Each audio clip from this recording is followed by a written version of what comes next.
Bueno, ahora que ya sabemos cuáles son los derechos de propiedad intelectual referentes a los derechos de autor, tenemos que hablar de cuáles son los derechos conexos y afines al derecho de autor, porque muchas veces yo no he creado la obra, yo no he creado la música, la canción, la escultura, pero estoy ayudando, estoy colaborando, estoy trabajando en su adaptación, en su reproducción de cara a que podamos publicitarla, a que podamos utilizarla o que podamos difundirla al público.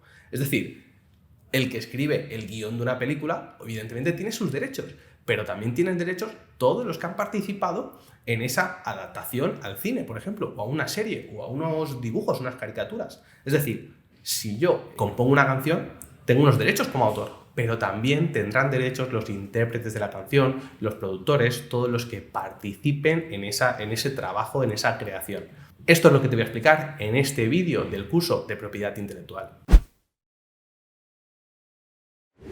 ¿Qué son los derechos conexos o afines a los derechos de autor? Porque no son lo mismo que los derechos de autor, sino son otros derechos que tienen que ver con los derechos de autor y que son referentes, es decir, para las personas que han participado en la difusión o en la transformación, por ejemplo, de las obras que el autor primero había creado. Es decir, un editor, una discográfica, un intérprete, es decir, por ejemplo, un actor, cuando le das el guión, que lógicamente tiene derechos de propiedad intelectual, derechos de autor, pero el actor le da su propia interpretación, es decir, fíjate, hay un aporte creativo encima.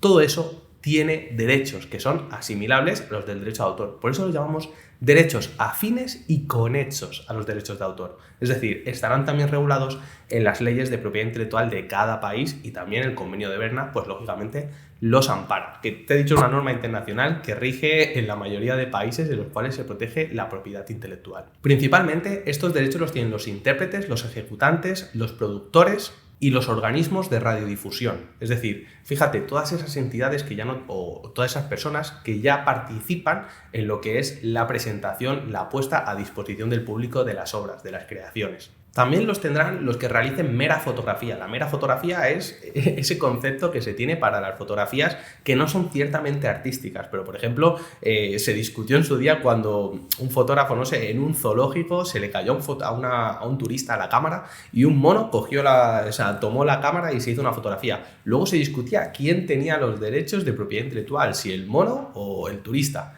Evidentemente era del turista porque un animal no puede tener todavía a día de hoy los derechos de propiedad intelectual. Pero fíjate, eran los derechos de una mera fotografía. ¿Por qué? Porque esa fotografía tenía un valor, es decir, tenía cierto reconocimiento, se había utilizado en muchas revistas y demás, pero no es creativa, o sea, no es arte, no es una creación artística. Entonces, es lo que se considera mera fotografía, ¿vale? Te he puesto un ejemplo rápido que creo que conocerás y si no, que buscarás rápidamente y lo encontrarás, pero nos sirve para explicar que estos derechos no son tan completos como los derechos de autor, pero evidentemente se tienen que proteger porque son aportaciones creativas o técnicas que hay en las obras protegidas por la propiedad intelectual. También, cuando hablamos de desarrollo de programas informáticos, de software o de bases de datos, también ese desarrollador puede haber dado una aportación, es decir, le han encargado o tiene que hacer un trabajo concreto de desarrollo, de adaptación, de software, de código, etcétera, pero hace una aportación extra, que es en base a su conocimiento o simplemente, como podemos decir, hay cierta creatividad ahí. También habrá derechos afines y, por supuesto,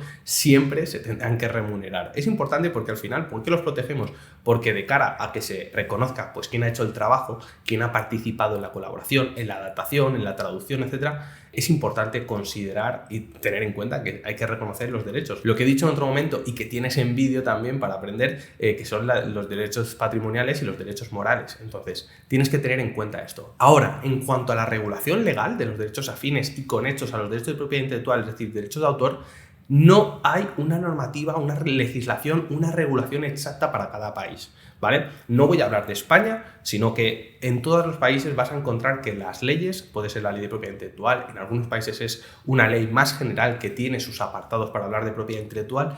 Cada país regula de una forma diferente cómo van a ser los derechos afines y conexos, ¿vale? O sea, dirígete a la administración pública que regule o que organice estos tipos de derechos y ahí encontrarás las normas que tienen que ver con los derechos conexos y afines para el tipo de trabajo que tú estás haciendo. Y esto es todo. O sea, no es tan difícil. Espero que te haya gustado, que si no te ha quedado claro, que lo dejes en los comentarios y como siempre te digo, participa, comenta, pregunta y sobre todo ayuda a resolver otras preguntas de otros usuarios. Vamos a seguir creando una gran comunidad de propiedad intelectual aquí en YouTube con este curso gratuito. Yo soy Pablo Maza, abogado especializado en propiedad intelectual. Suscríbete al canal si todavía no estás suscrito y te veo en el siguiente vídeo.